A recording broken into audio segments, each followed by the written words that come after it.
পর্যন্ত 1,00,000 বা 2,24,000 পয়গম্বর এই পৃথিবীতে প্রেরণ করেছেন।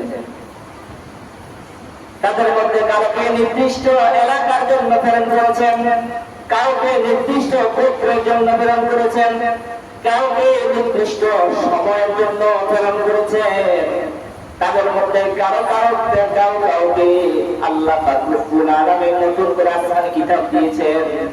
তারা তাদের নির্দিষ্ট সময় ওই কিতাব অনুযায়ী তারা দিন প্রচার করেছেন।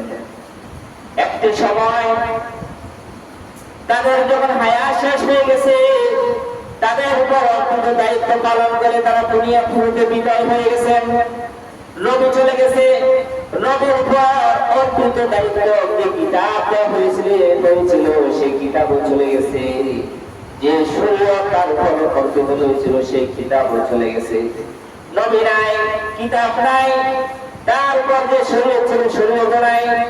সর্বশেষ নবী এবং রাসূল হিসেবে আল্লাহ পাক রব্বুল আলামিন এই পৃথিবীর জমিনে প্রেরণ করেছেন আমার আপনার নবী, নবী মুহাম্মদুর রাসূলুল্লাহ সাল্লাল্লাহু আলাইহি ওয়াসাল্লামকে পৃথিবীতে প্রেরণ করেছেন। মুহাম্মদ সাল্লাল্লাহু আলাইহি ওয়াসাল্লাম নির্দিষ্ট কোন এলাকার নবী নয়, নির্দিষ্ট কোন জাতির নবী নয়, নির্দিষ্ট কোন সময়ের নবী নয়, গোষ্ঠীর নবী নয়, বরং কিয়ামত পর্যন্ত আনেওয়ালা সমস্ত উম্মতের জন্য একমাত্র নবী, নবী মুহাম্মদুর রাসূলুল্লাহ সাল্লাল্লাহু আলাইহি ওয়াসাল্লাম। তিনি কোন নির্দিষ্ট জাতির নবী নয়, তিনি মুসলমানের নবী, অমুসলমানদের নবী, হিন্দুদের নবী, বৌদ্ধদের নবী, ইহুদিদের নবী, খ্রিস্টানদের নবী। এক কথায় জাতি গোষ্ঠী নির্বিশেষ সকল জাতি গোষ্ঠীর জন্য আল্লাহ পাক রব্বুল আলামিন নবী এবং রাসূল হিসেবে এই পৃথিবীতে প্রেরণ করেছেন। যাকে বলে নবী মুহাম্মদুর রাসূলুল্লাহ সাল্লাল্লাহু আলাইহি ওয়াসাল্লামকে আল্লাহ পাক রব্বুল আলামিন কোরআনে কারীমের মধ্যে বলে দিয়েছেন, ওয়া মা আরসালনাকা ইল্লা কাফাতাল লিন্নাসি বাশীরাও ওয়া নাযীরা।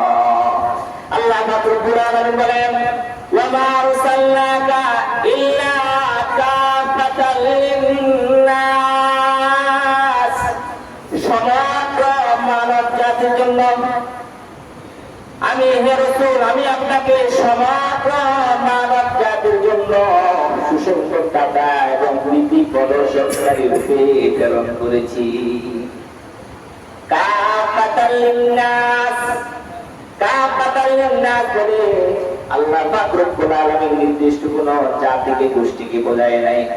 শুধু মুসলমানদের নবী, শুধু যারা ঈমান এনেছে তাদের নবী, সেটা আল্লাহ তাআলা বলে নাই, বরং বলেছেন কাফাতাল লিন্নাস, মানুষের মধ্যে যত মানুষ আছে সমস্ত মানুষের জন্য নবী।